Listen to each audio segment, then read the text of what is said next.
Amateur Traveler is in its 20th year now, but can you imagine if I had people on the show who had never been to the destination, but had just read about it or seen a movie about it? That wouldn't make any sense at all, and you wouldn't listen. We all know how important it is to receive advice from people who know a destination to get the most authentic local experience. And a great option for experiencing this is Explore Worldwide and their authentic small group adventures, led by local tour leaders, perfect for solo travelers who want to meet like minded people with a desire for adventure. I'm often an independent traveler, but two of my last three trips were with small group tours because they organize everything and it's a lot easier. If you want to recreate the tour I did to Malta, they have a Malta and Gozo Discovery Tour. I'm intrigued by one of their tours called A Taste of Sicily. The company again is Explore Worldwide, and visit exploreworldwide.com to learn more.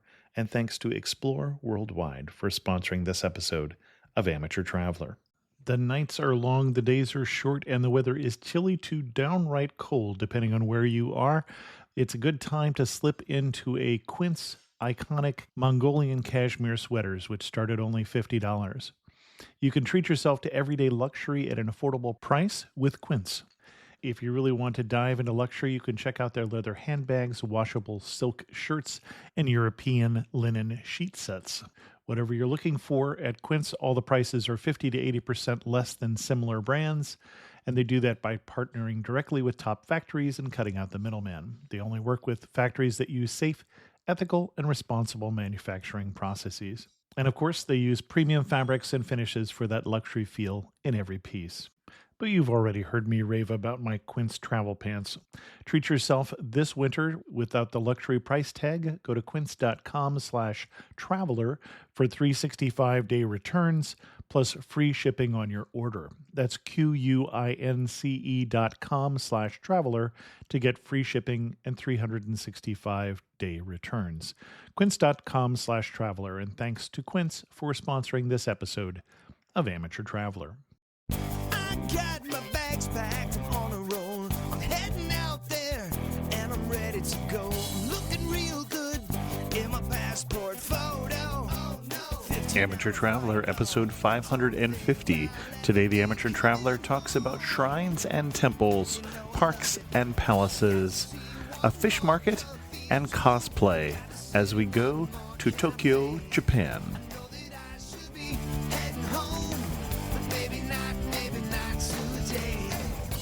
Welcome to the Amateur Traveler. I'm your host, Chris Christensen. One correction with this week's episode on Tokyo, Japan. At the time this was recorded, we were still planning a 2017 trip to Tokyo with the Amateur Traveler group, and I apologize, but that trip is no longer happening, even though we talk about it in this episode. Let's talk about Tokyo. I'd like to welcome to the show Jason Andrew Jenkins from anepiceducation.com and also Epic Education Radio, which is another travel podcast focusing on family travel. Jason, welcome to the show. Hi, glad to be here. Thanks for having me. Today we're going to talk about Tokyo, and we've done an episode on Tokyo a long time ago, but it has been long enough that I wanted to come in and do another episode, or actually I wanted Jason to come in and do another episode because I've only been in Tokyo for about 3 days, so I wasn't going to do it myself. Jason, what is your connection with Tokyo? I lived in Tokyo from 2001 to 2013, and I returned regularly. My kids were born there. Half of their grandparents live in Osaka, so we returned to Tokyo regularly. I still have work there and friends. But yeah, lived and worked there for 13 years. My kids were in local schools there as well. And I'm guessing that there was romance involved as well. You ended up in Japan since you have in-laws in Osaka.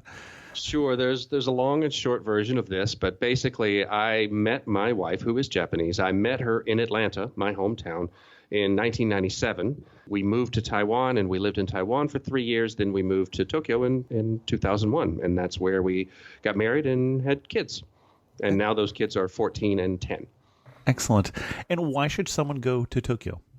Oh, there is a myriad of reasons, and I'm sure that most people know some of those reasons if they're interested in Japan. But I think Japan is one of those places that sort of fuses the past and the future in a way like no other place. as far as the sort of the modern and the ancient. And I think sometimes that can be a really appealing sort of juxtaposition. Japanese food is the best in the world, and this goes far beyond your usual sushi or teriyaki or the things that yakitori, the things that people think is some of the most diverse, healthy and delicious food anywhere in the world. And there's also a unique dining culture. Many of your listeners probably know there's a unique bathing culture, the onsens, the hot springs that you can go to. Eating, bathing, sleeping is a unique experience, has a unique history. And then, of course, some of the obvious things of it's incredibly safe, it's clean. Perhaps I should point out it's not as expensive as people think. They think of Japan being one of the most expensive places because it shows up on those Forbes and Business Insider lists as one of the most expensive places in the world. Those numbers are actually pulled from banks when they move one banker from New York and they put him into an apartment in downtown Tokyo. Of course, that's going to be very expensive. Tokyo can be a lot more reasonable than people think, and it's a fantastic place to explore. You mentioned not that expensive. I was surprised by that. When I was in Tokyo, I was there for a press trip and then stayed on my own. And, when I was there on the press trip, they put me up in the fancy hotel the Beatles stayed in, and I'm sure that would have been quite a lot. But I stayed in February, so I was getting half-price rates, but I was staying in a hotel that was conveniently located to the subway, not too far out, and it was $50 a night. And that really wasn't my expectation. Right. Yeah, there are quite a few places that are within $50 to $100 a night. And then, of course, Airbnb has become a huge option. The fate of Airbnb in Japan, or at least in Tokyo, is uncertain at the moment. Maybe this could be compared to several places in the world. I haven't actually read the latest headlines, but there were some sort of lobbyists for the hotel industry with the Olympics coming. But until those things go through, Airbnb can be an exceptional option and value for staying in Japan. However, people need to be aware that a lot of these places are Japanese places, shoes off, right? Perhaps different kind of bathing situation. The tub might be a little different, the water heater. There may be a few little things you need to know before you book the place or before you step inside the door, but it can actually add to the experience, I believe. Right, and a little fair warning, a sleeping mat, a typical Japanese sleeping mat, it's going to be a lot harder than the bed that you're expecting at the Holiday Inn. So that Indeed. works fine for me with my back, but for other people, that's just something to know. And just put this in perspective, Amateur Traveler's doing 2 trips this year, one to Japan and one to India. India is less than half the price. I mean, it is still more expensive than a developing country, but it's not as expensive as I thought it would be. And I think those costs are going down as well. Interesting. The yen is dropping for better or for worse.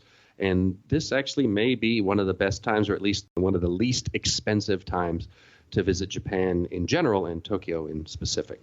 Excellent. And then what would you recommend that we do and see in Tokyo? As I've told many people before, you could spend months in Tokyo alone and still not be able to see and do everything you want. I know a lot of people, and I'm sure many of your listeners, if they're going to make that long flight to Japan, they want to see as much as possible. I can assure you that Tokyo alone can keep you busy for weeks. Now, what if I only had a couple days? And this is actually not just theoretical. Some of us are flying in, for instance, here in June, and we're only going to have a couple days. What's your top things to do? Let me give you a couple of top things. Now, one of the first things that I recommend for people is I recommend taking the train to Harajuku Station. Many people know the name Harajuku, and they think of Harajuku girls or that sort of modern youth culture. Harajuku is the epicenter of Asian youth culture, and it sort of ripples out around the world. But there's much more to this area, and one of the reasons that I usually recommend starting in Harajuku is because there are several worlds within a walking distance of each other. For example, I said the Harajuku area, which there's a street called Takeshita Dori, which is where all the quirky shops and sort of that, when people think of bizarre teen Japanese fashion, that's the kind of place that is great for people watching. And you say bizarre teen fashion. I'm thinking something out of anime, almost cartoon characters walking around. I guess, yeah. I mean, it depends on the day, and it depends on the fashion. and it depends on the fashion, and it's become sort of a cliche of itself. Maybe the cool kids don't hang out there anymore necessarily, but it's a great place to people watch and see bizarre boutiques and shops. Now, just a little north of that, on the other side of the station, is Meiji Jingu, which is a major Shinto shrine. And it's in a little plot. It looks almost like old growth forest.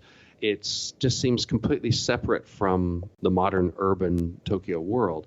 It has the large torii gates. Torii gates are those large wooden archways that you see in major temples and shrines in Japan. Usually an orange-red. It depends. The orange-red ones are, I don't get this mixed up, but basically the orange and red ones tend to be temples, which are Buddhist, Oh, where interesting. Jinja are shrines, which are Shinto, which is the native Japanese religion. So this is a Shinto shrine, which is sort of an animist religion, and I'm no expert on Shintoism, so I'll stop while I'm ahead. But this is a beautiful, peaceful park that most people put on their itineraries, and for good reason. There's also a lot of weddings here, so it's very common to be walking through the shrine grounds and see a wedding in progress. A lot of people don't know that if you go out, I'm trying to think of this on a map. I think to the west, if you go out the west exit of the shrine, there's a huge open ground, sort of an open air field that some people call the secret park, because a lot of people don't go to this part of the Meiji Jingu grounds. And even in the distance, you might hear kendo practice. There's several traditional arts that are practiced in this sort of rolling hills on that side. And you mentioned kendo. Not everyone's going to know what that is. I apologize. Kendo is the Japanese martial art of sword play. You may have seen people wearing the wire masks. They usually are doing it with wooden swords, of course, but there are practice grounds for kendo and archery in this sort of rolling hills area. So now you've seen sort of a traditional Japan area. You've seen the sort of modern hyper punk fashion area, the trendy area of Harajuku. Well, hang on. Before you move away from the Meiji Shrine, we should just mention who Meiji was, because this is dedicated to the Emperor Meiji, who is the one who modernized Japan. And so that is a very significant person in Japanese history. This is the emperor who basically opened up Japan to Western influence and basically took Japan from a feudal society into a modern industrial nation. That's right. Emperor Meiji, I think it was late 19th century, the Meiji Restoration. When you think about Japan going from the sort of feudal system it was, from swords and samurais to steam locomotives, this is the era where these things were begun. Okay. Also, another benefit, in addition to possibly seeing a traditional Japanese wedding taking place, this is also where sumo wrestlers come at certain times for rites of passage. This is also a very popular place at New Year's Eve. You mentioned the wedding. Just a few seconds here. Sure. Traditionally, it might be a little harder to tell the wedding's going on because you wouldn't see a woman in white. I know that that has changed somewhat over the years, but white typically a color more of death and funerals, and so a traditional wedding attire was brightly colored. I don't know how much that has changed or changed while you were there at all. I think it's changed. I've never seen a Japanese bride, or at least a traditional Japanese bride, in anything but white. Interesting. The sort of kimono that she's wearing is not necessarily wedding dress-like, and she has sort of a round hat covering her, and then the groom is wearing a formal black and gray kimono. But the procession is what a lot of people like to see, because you have the Shinto priest in the front, then you have sort of his acolytes, for lack of a better word, and then the bride and groom with a large red umbrella trailing behind them, and then the guests of the wedding walking behind them. This is not the only Shinto shrine where you can have these weddings. Actually, one of my good friends got married in Nikko, the temples in Nikko, which was a pretty amazing experience. But yes, she is wearing white. Interesting, because that is a change, and I thought that that was the case, that that had changed, and it was mainly since the Meiji Restoration, basically since that exposure to the West, and especially, of course, since the movies. Oh, right, of course. Well, as you may have heard before, a lot of Japanese people take an a la carte approach to religion, and so, right, sure. So they may have a Shinto wedding, they may have a Buddhist funeral, and they may have, or they may have a Christian wedding and a Shinto funeral and a Buddhist coming of age ceremony. So there are quite a few a la carte approaches to religion there. Well, and when you do see anybody who is a woman who is dressed in the traditional kimono, have some respect for how graceful she looks, because that kimono can weigh up to like 20 kilograms or over 30 pounds. It may look very cool, but it might actually be pretty heavy. and it also can be quite tight. My mother-in-law at our wedding actually had circulation problems because the fitters in the United States where we got married, they wrapped it too tightly. Oh, my. She was fine, but it was a literal like legs going to sleep kind of situation. So it is sort of bound in a certain way. But that's about the extent of the knowledge of Japanese weddings that I have. But Meiji Jingu is definitely a very interesting place to see for a number of reasons. And the fact that you might stumble across one of these weddings in progress is one of them. Excellent. Where to next? Well, in the same area, right next to that neighborhood is a place called Omotesando, which is the high street, the Rodeo Drive, if you will. And along here, there are a lot of fancy high-end shops, sort of a promenade. It's a great place for people watching, sit to have a drink or a coffee. A lot of large high-end brand names have their flagship stores here. One place that I often mention, I'm a big fan of contemporary art, and I like to go to museums and galleries. Tokyo is a fantastic place for art in all its forms, but contemporary art in particular. There is a vibrant contemporary art scene. As one example, Louis Vuitton, the famous handbags maker, they have their vanity gallery, if you will, in their flagship store on the Omotesando area. And I tell people to stop here because it's free. It has an amazing view. It's like maybe 30-foot high ceilings with large windows that give you a view of the whole area. And then kind of bright and flashy, spunky contemporary art to look at. And this whole promenade is full of small little nooks and crannies, tea shops, fashion, and then at the far end of Omotesando, you reach to the Aoyama area, and there's lots of good eating up in restaurants in that area. Any particular restaurants you would recommend as long as we're stopping in an eating area here? Or cuisine? Actually, in that area, I'll be honest with you, one of the main places I eat there is called Commune 246. It's a street stall kind of area. Okay. There's a lot that is open year-round that has street stalls that sell Japanese food, Indian food, Hawaiian food, of all things. The Japanese food in this area, I quite like it. They sell Japanese craft beer, vegetarian food as well. But the atmosphere is quite nice because it's open air. It's a lot of different stalls within tables sitting in the center with a small stage where there are some performances. So it's a good way to eat some reasonably priced grub and do some people watching. Well, in terms of Japanese street food, squid balls are one of the things that I'm very aware of. But are there something else that you would recommend? Street food. Well, squid balls, I guess. Octopus, I think, is what Octopus, you're talking about. yes. Takoyaki, right? Takoyaki. That takoyaki would be definitely a great food. I think eating that in Kansai, in the Osaka area, is probably the best place for that, but you can find it everywhere. The cousin to takoyaki is something called okonomiyaki. And okonomiyaki has the same sort of batter that the takoyaki are made from, but it's one of those sort of cook-it-yourself type foods. And you said street food, but this is sort of the working class, I won't even say working class, but this is sort of a very common food that a lot of people in the West may have not heard of. And these shops can be found all over Japan. One of my favorite okonomiyaki shops is in the Harajuku Omotesando area. It's called Sakura Te, which is in another series of galleries called the Design Festa Galleries. Now, what makes okonomiyaki fun to eat in sort of a unique experience is it's like a teppanyaki. If you're familiar with teppanyaki, it's a cook-it-yourself. The grill is built into the table, and the ingredients are brought to you raw. The flour material, usually a raw egg and scallions, some tiny little shrimp and other ingredients, and then whatever else you're going to put into that. It may be pork, it could be seafood, it could be fermented beans or cheese. There's usually restaurants like okonomiyaki place I'm mentioning have a wide variety of ingredients. You mix it yourself, you pour it onto the table, you flip it, you chop it, and eat it communally. And it's a really fun way to eat with friends. And for those of us who are Japanese impaired, who are making very slow progress through learning the core Japanese, is this someplace we can point and say, I want some of that, I want some of that, or is this someplace I'm going to be using my translation app? That's a good question. In a lot of okonomiyaki places, because it's sort of a casual atmosphere, it's one of those places where the menus could be in English. I won't guarantee everyone. The place I mentioned, Sakurate, they do have English menus. They have enough non-Japanese guests that they do have English menus.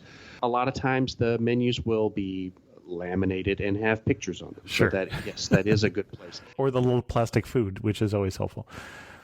Maybe I should mention that too. If you want authentic Japanese home cooking, but you're concerned about seeing a menu, and that does happen quite a bit in Japan, is this just kanji on a board. One place I would recommend that is all over the city, maybe all over the country, is a place called Otoya. We can put this in the show notes if you want, but Otoya is organic Japanese produce, and it's lots of Japanese home cooking, and their menus do have images on them, and it's very easy to kind of pick and choose what you want to eat. Excellent.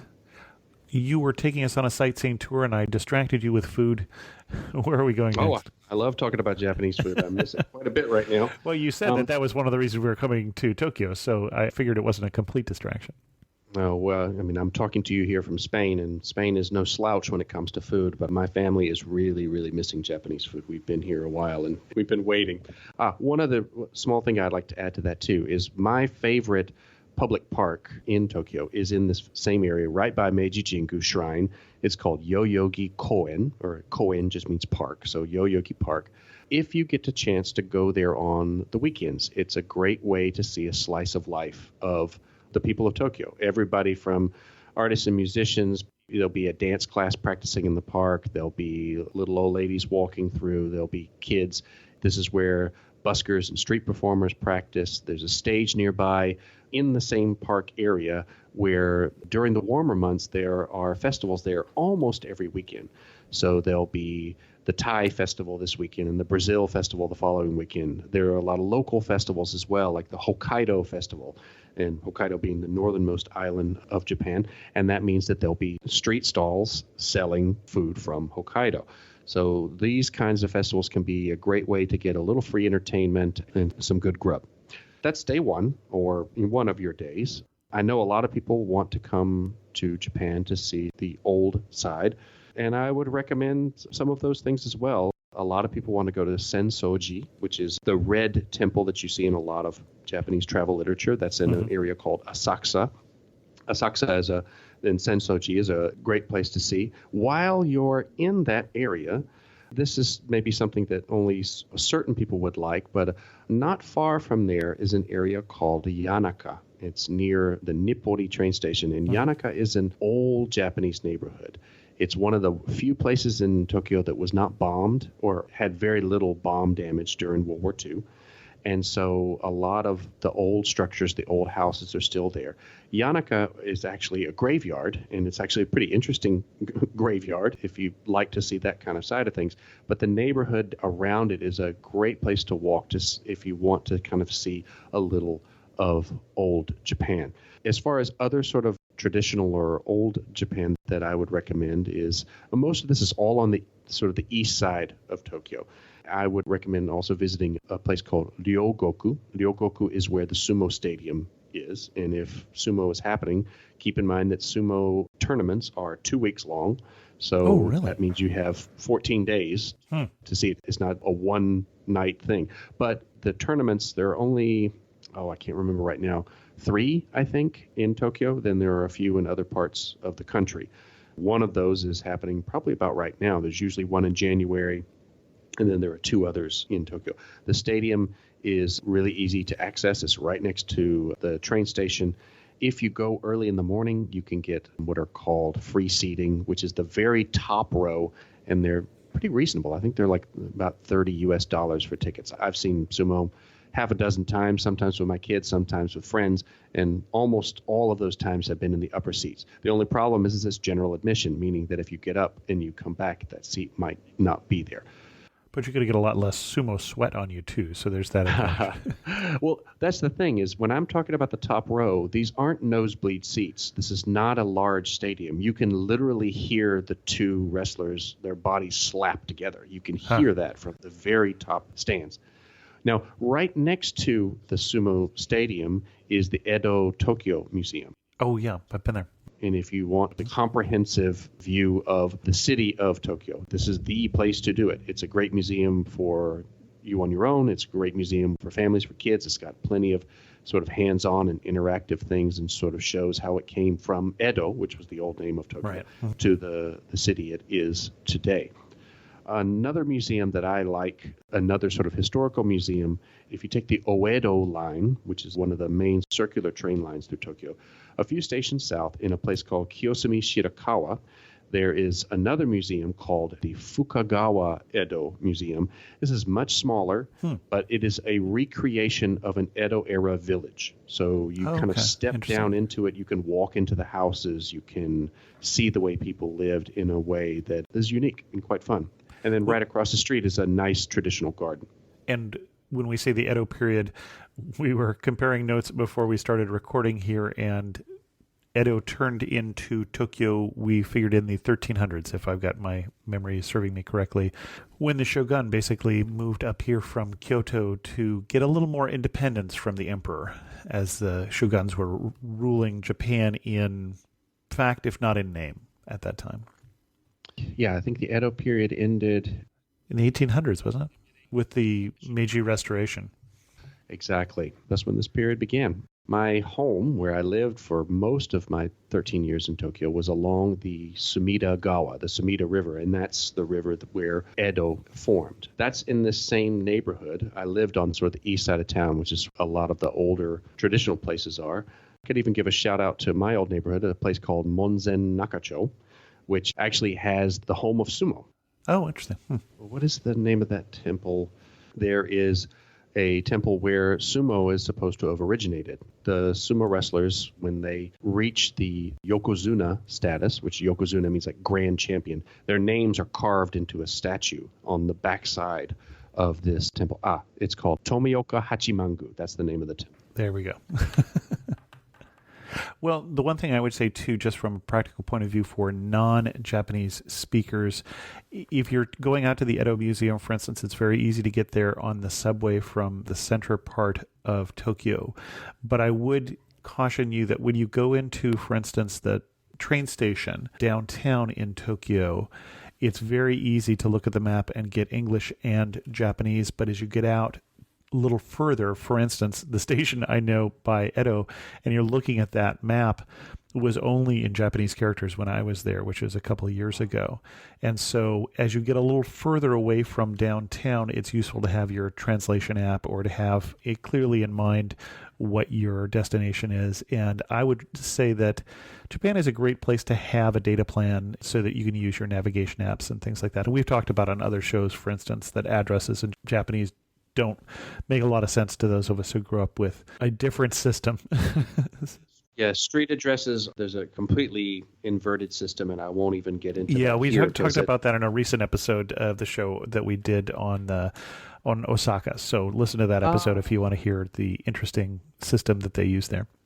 Chris, if I may, just since you were talking about a few sort of tips on navigation, I have a couple of things I'd like to throw in there that I think would be useful for people. First of all, public transportation is fantastic in Japan. There's a lot of different trains. However, some of the trains are run by different companies. And so when you get a train map from one particular station, the station you're looking for might be in very small print because it's not theirs. They emphasize their own stations. It's much easier to get train maps now that have all of the stations in English. But however, that's something to point out. Another thing I would mention is that as far as when you step out of a station, there are lots of public maps that show you where you are situated. However, they are not set up in the north, south, east, west sort of quadrant that we're accustomed to. When you're facing a map, that is the direction the map is facing. You have to look into a corner of the map to see where north is.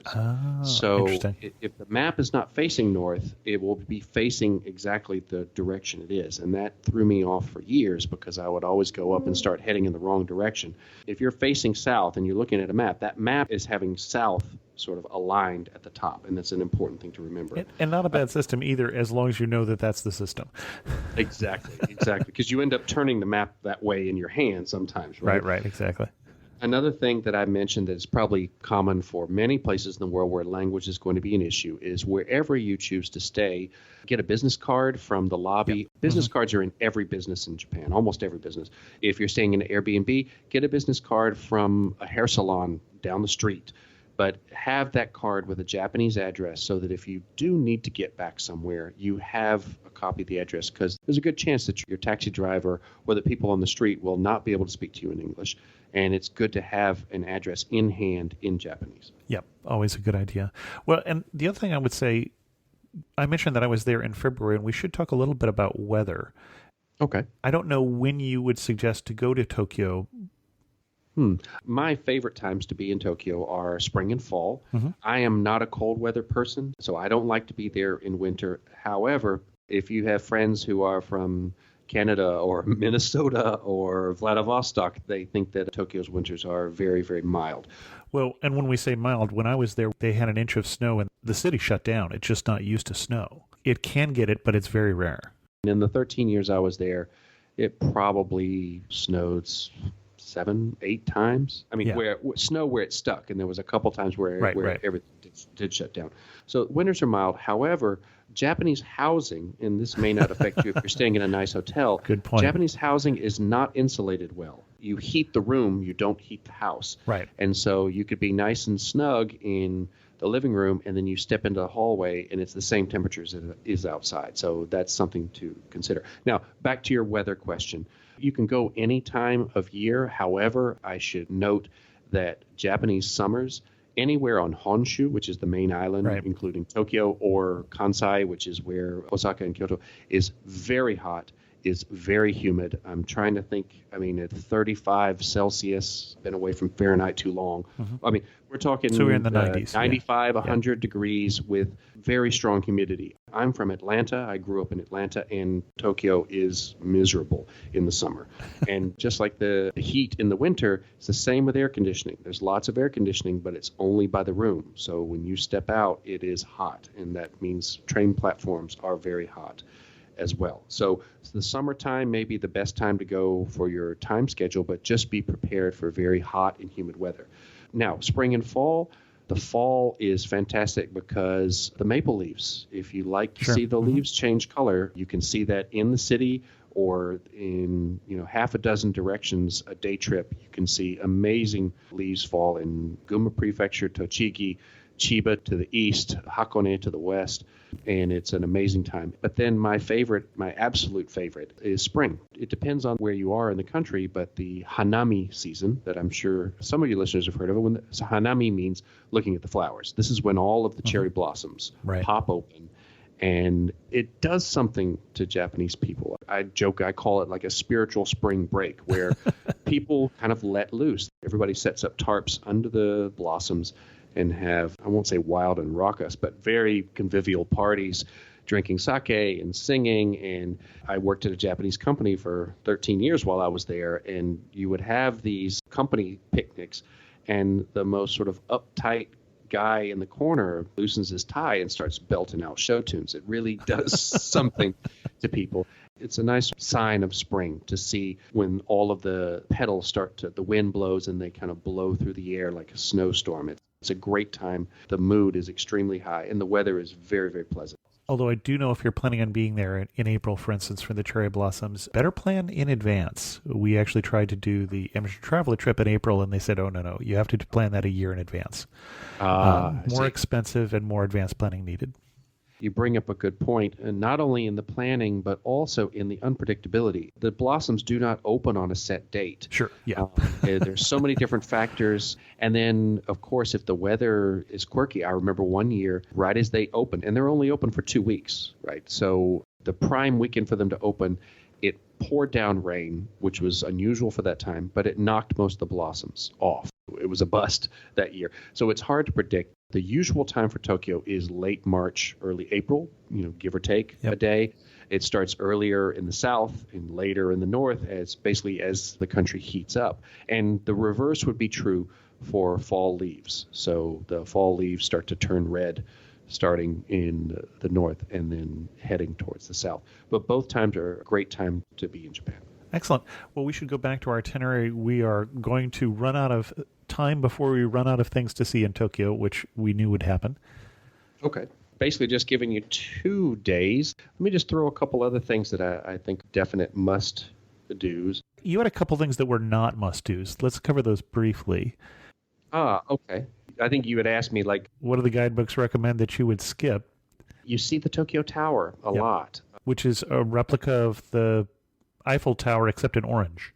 That's right. It looks like the Eiffel Tower, but it's orange and white. A little bit of it's white. But especially if you're there for a week, I would not spend your time going there. I would even venture to say the same for the Tokyo Sky Tree, which I don't know if it's still a Guinness World Record. It's one of those really super tall platforms. It's on the east side of town.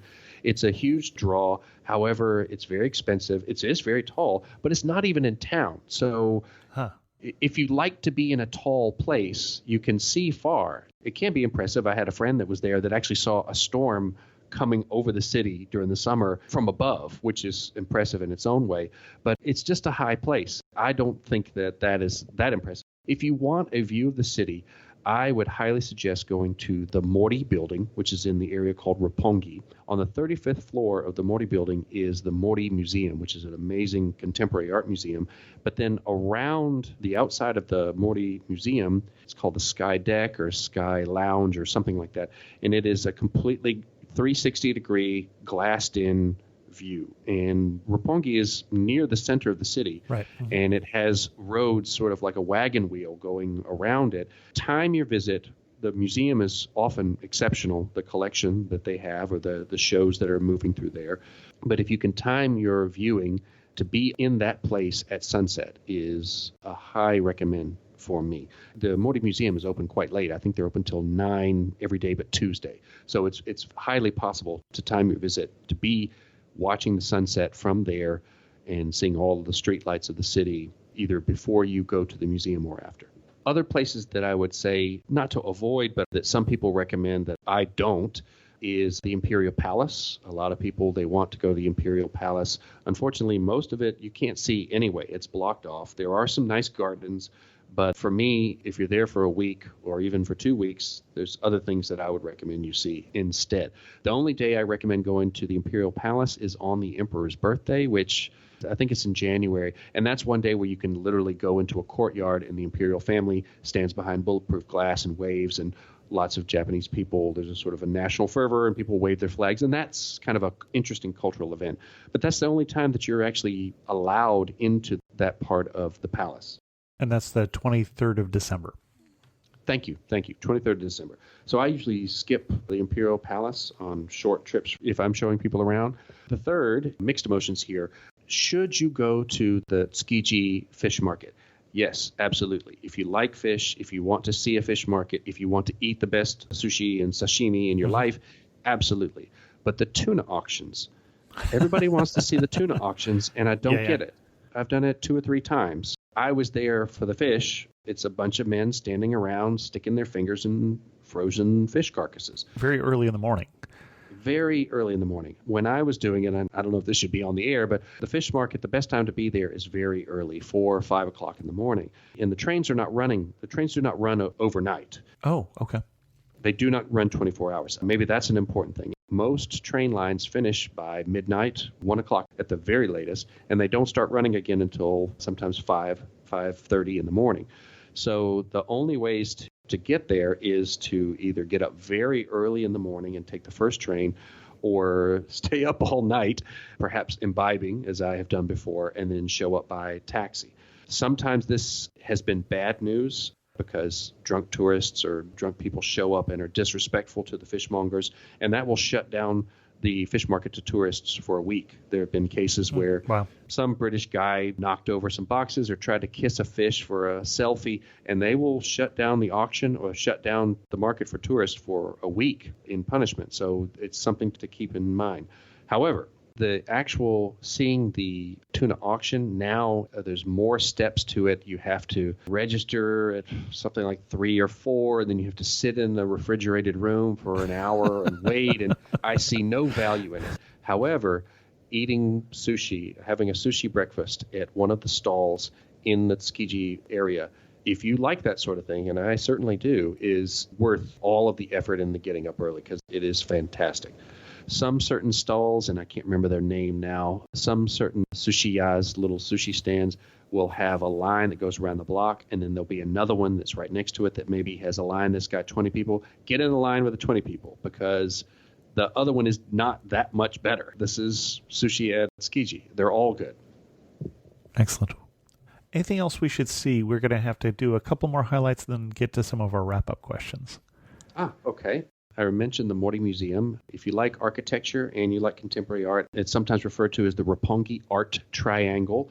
This area was sort of the expat bar area, and it still is. It can be kind of a seedy or awesome, depending on what kind of partier you are. At night, it looks like that, but the area has cleaned up its reputation a lot by putting in a lot of cultural institutions that are very good and very family-friendly as well. The Mori Museum being one, the National Arts Center. It reminds me of Corbusier, the French architect, but I don't know who did it, but an amazing sort of curved building with a variety of art spaces. And then in the Tokyo Midtown area, there's another place called the 2121 Design Site. Has amazing exhibits, hands-on sort of things. I would definitely see these, and there's lots of good people watching there as well. I think a lot of people also like to go to Ginza. Ginza is sort of the old school Rodeo Drive. It's where the old money is. The shopping there, I highly recommend. One of the things I do with everybody is we go into the department stores there and we go to the B1, the B2 floors. B1 being the basement. Okay. And these are where the supermarkets and the specialty food shops are. Oh, okay. And to see the food in these areas, I highly recommend this to you, Chris. If you're going to be there, go to Ginza. There's other major department stores in other parts of town, but Ginza may be one of the better places for this. Go to B1 and B2 and just look through the food. The dessert sections look almost like a jewelry shop. The stuff is behind glass. It's in little display cases. Everything is perfectly packaged. And, I should mention that there are often free samples. So it's a good way to see an amazing amount of food. From Shinbashi, which is a short walk away from Ginza, you can jump on the Yuta Kamome monorail. It's a monorail, that above ground train that goes out to some man-made islands called Odaiba. Odaiba has been criticized as being just a space-age shopping mall. It's sort of a tourist area, but it's a fun ride over the bay. I highly recommend getting on the first car because there's no conductor on this. It's automatic. So if you wait, even if you have to miss one train, wait at the front car so that you can get on because it's just a big glass window. And it rolls through town, and then it rolls over the water, and then it rolls out to these man-made islands with some bizarre buildings. If you've seen any modern Godzilla movie in the last 10 to 20 years, you've probably seen him destroying these islands. But Fuji Television has one of their main stations there, and it's a kind of an interesting, odd building. Amazing Science Museum there, Maritime Science Museum, a number of interesting man-made beach, some great restaurants that overlook the bay. Probably the best view of Tokyo Bay back into Tokyo at sunset is from this beach on Odaiba. Now, are we heading out towards Yokohama at that point? Actually, no. Okay. I'm trying to orient myself. Yokohama would be sort of southwest, where Odaiba is literally into the bay, which is, I guess, definitely south or southeast, Okay. I guess you could say. These are islands that are built into the bay.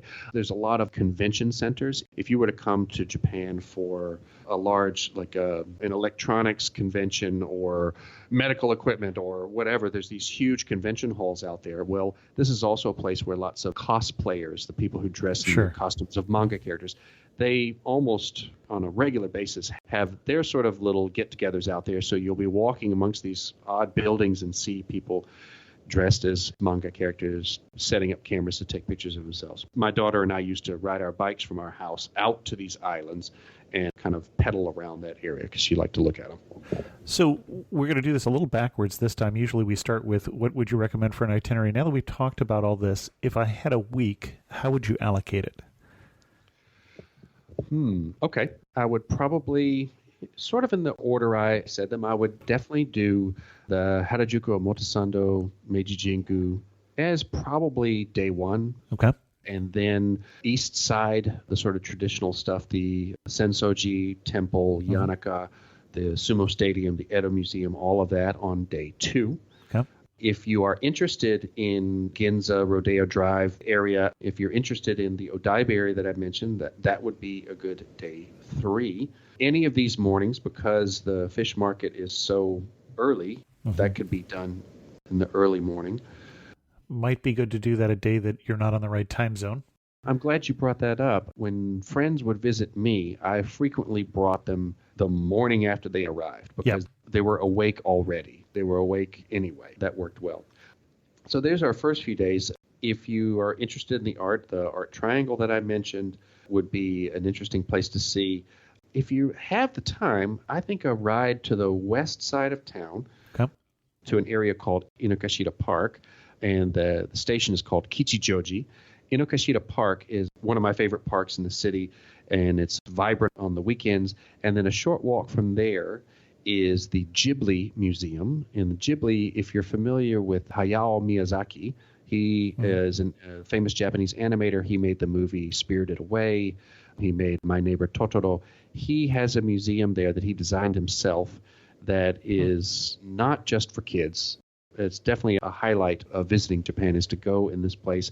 The exhibits are not in any particular order. He doesn't want you to take pictures. He doesn't want you to look at a map. He wants you to wander. And it looks, I guess, something like Hogwarts is the only thing that comes to mind, even though it's not on a grand scale like that. But as far as just different paths leading to different ways, as well as telling the story of his creative journey and the history of animation, how animation became what it is today, single cell to computer generated. I think that's a great place to spend an afternoon.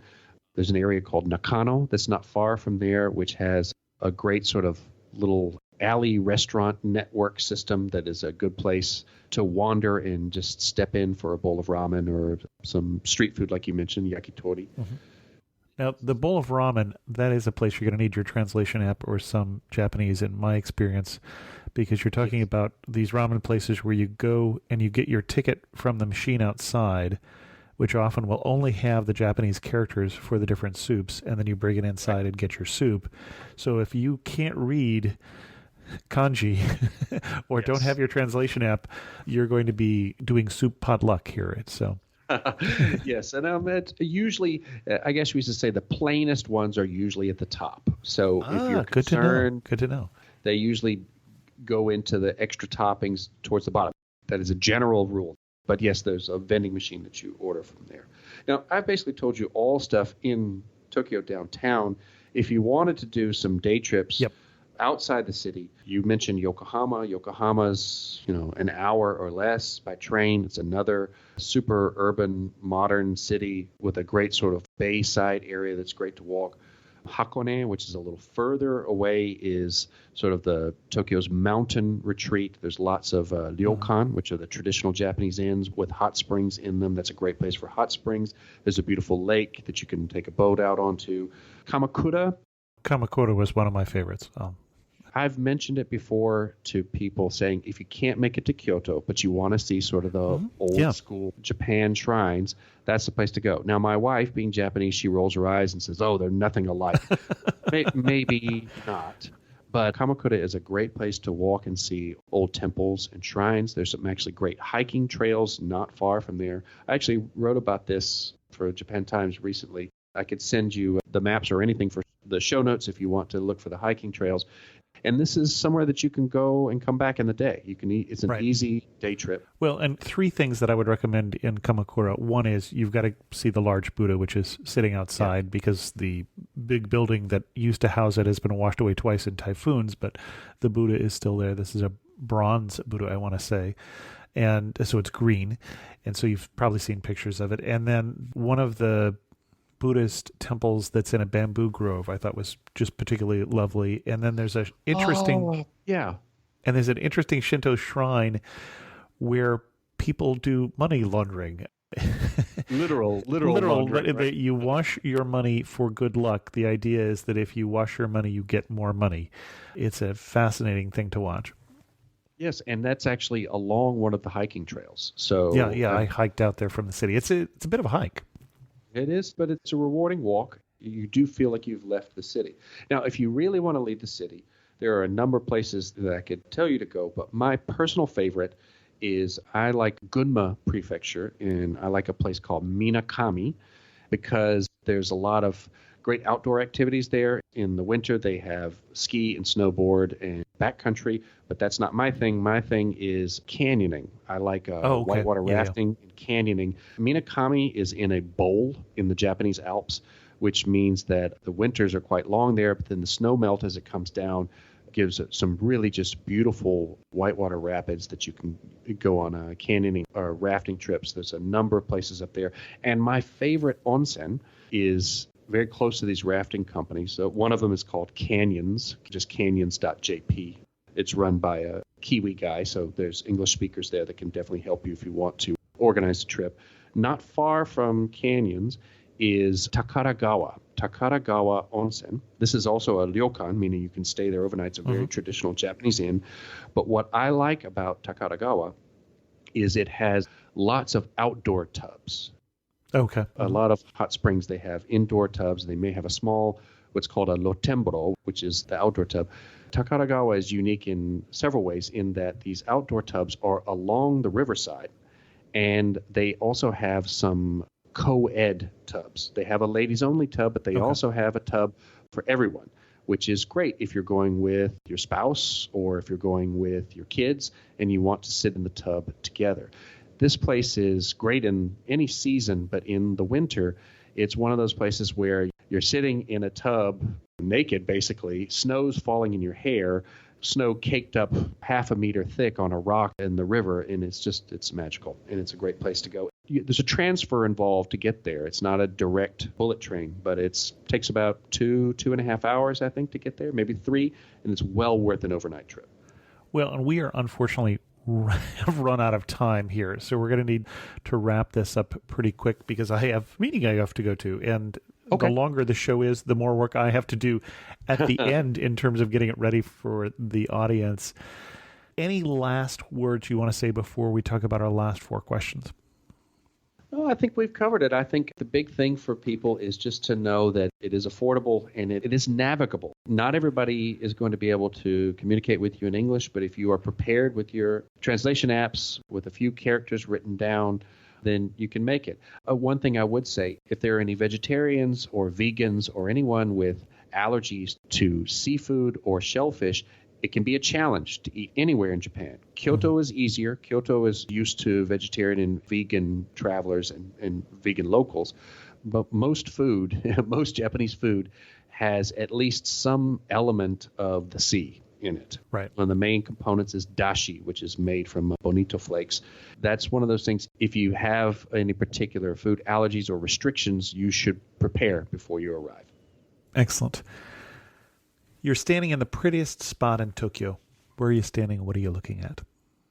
Wow. Okay. Well, I've told you about a couple of them, actually. I'm standing at the sunset at the top of the Morty building. I am sitting under a cherry blossom as the petals blow by my face. I'm sitting at a picnic at Inokashita Park, or even further out at a place called Showakinan Koen. I said only one, so... Oh, sorry. Stop you there. One thing that makes you laugh and say only in Tokyo. There's a few of them. Oh, what would I say? Only in Tokyo. How about the time that I left my backpack with my laptop on a train, and I just waited at the station for the train to go all the way around? It took an hour, and I got back on the train, and my bag was still sitting there with my And that says a lot. Excellent. Finish this thought. You really know you're in Tokyo when what? You really know you're in Tokyo when you're standing on a train and it's completely silent. Oh, interesting. After living in Taiwan for a few years where people are in your business in a good way. They're very friendly and talking to you and inviting you to. It was refreshing to move to Tokyo where no one bothers you. You don't have to worry about anybody in your face. And that's definitely one thing. You know you're Tokyo when you don't have to look behind your back once. I got spoiled living there. It's so safe that you start to leave your wallet on the counter at a convenience store. You just realize you have to watch yourself when you leave. And last question, if you had to summarize Tokyo in 3 words, what 3 words would you use? Oh, I wish I was ready for this one. That's why I asked if you'd ever heard the show before. These are always my last 4 questions. I know. Well, I must have. Okay. Past, future, fusion. Excellent. Excellent. Our guest again has been Jason Andrew Jenkins from anepiceducation.com and Epic Education Radio. Jason, do you have any great posts on Tokyo that we can refer people to? I have quite a few, actually. I've written about a number of Tokyo neighborhoods, mostly from the family context of visiting with kids. But yes, I have quite a bit, and it's good for about anyone. What is your favorite recent post that you wrote about Tokyo? I wrote a big post about Tokyo food for picky eaters. Oh, perfect. I may need that. I'm not a seafood eater. Okay. Yes, there's something in there for you. Excellent, excellent. Well, Jason, thanks so much. We could have gone on, obviously, much longer. You know a lot about Tokyo. You have been there for so much time and clearly have a love for the city. Thank you for sharing with us.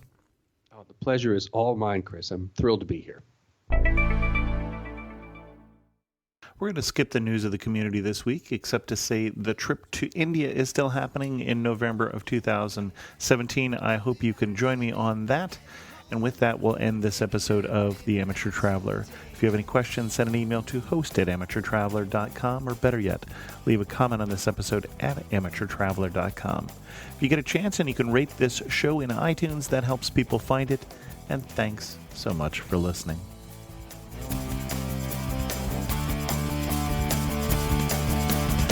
I got to see one more cathedral. I got to sit in one more cafe. I know that I should